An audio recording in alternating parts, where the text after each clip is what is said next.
Thank you for all ringing. over the country there are resting, or as we say, out-of-work actors throwing heavy objects at their televisions now and saying, that's like rubbish.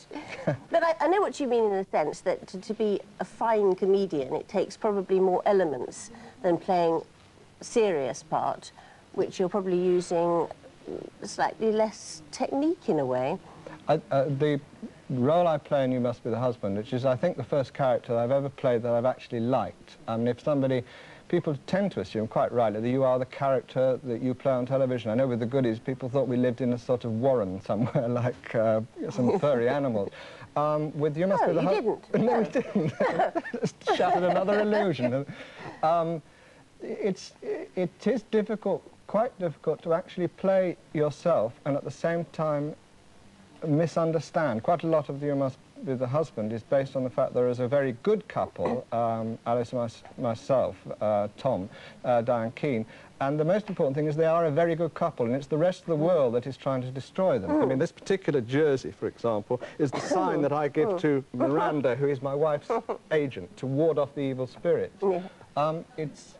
It's quite difficult to play that because for the first time in rehearsal, I keep saying, no, I really wouldn't go that far. I wouldn't be that silly. I might misunderstand that and then be worried about it, but I wouldn't be that silly. Whereas if you're a Goodie, or if you're in Me and My Girl, where I play, I mean, to be honest, a Wally. But I enjoy playing that, but even then there are moments when I can be really rude to my mythical wife, Muriel, which sounds sexist again, but in my mind, Derek is talking about his wife and putting her down because he's actually scared stiff, and also if you ever get to meet Muriel, I think she's going to be a pretty stunning woman. Because you didn't train as an actor either, did you, to go back to that subject? You all met up at Cambridge. I trained as a lawyer, yes.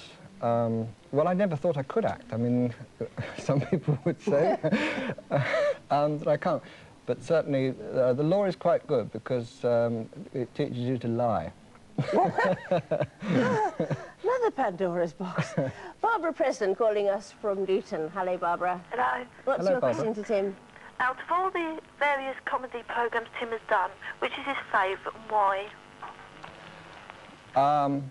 I'm slightly evasive on this one because one's letting down whoever you've worked with.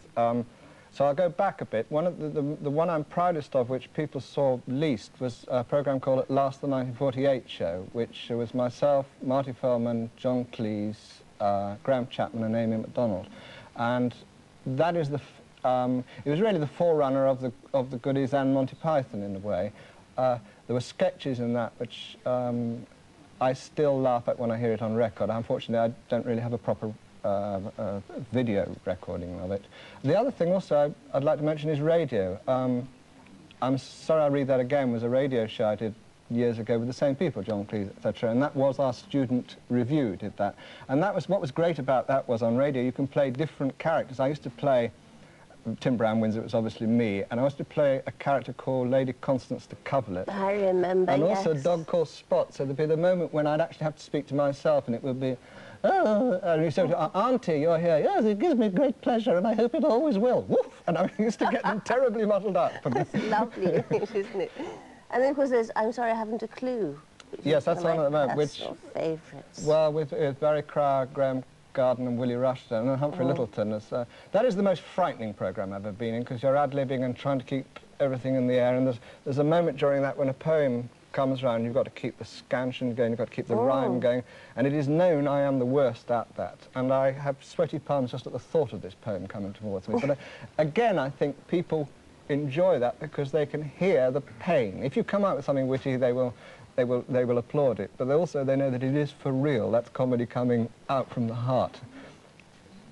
And also, you've got to remember all the rules of Mornington Crescent at the same time. Yes. Which must be one of the most complicated things, I would think, I discovered some new rules the other day. Did you? The Manchester rules, funnily enough. Somebody here actually produced the Manchester Well, I think probably while we're cuddling, we probably need to refresh ourselves on the rules of Mornington Crescent as well.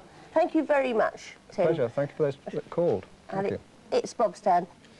It's my turn. Better programme with Bob pinning Annika down wearing his pink tracksuit, and Tim reversing his goody image, and us going off for a cuddle.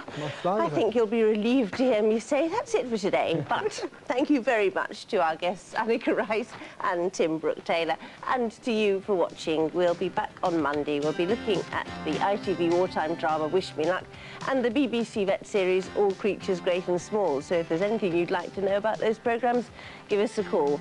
Have a lovely weekend. We'll see you next week. Bye.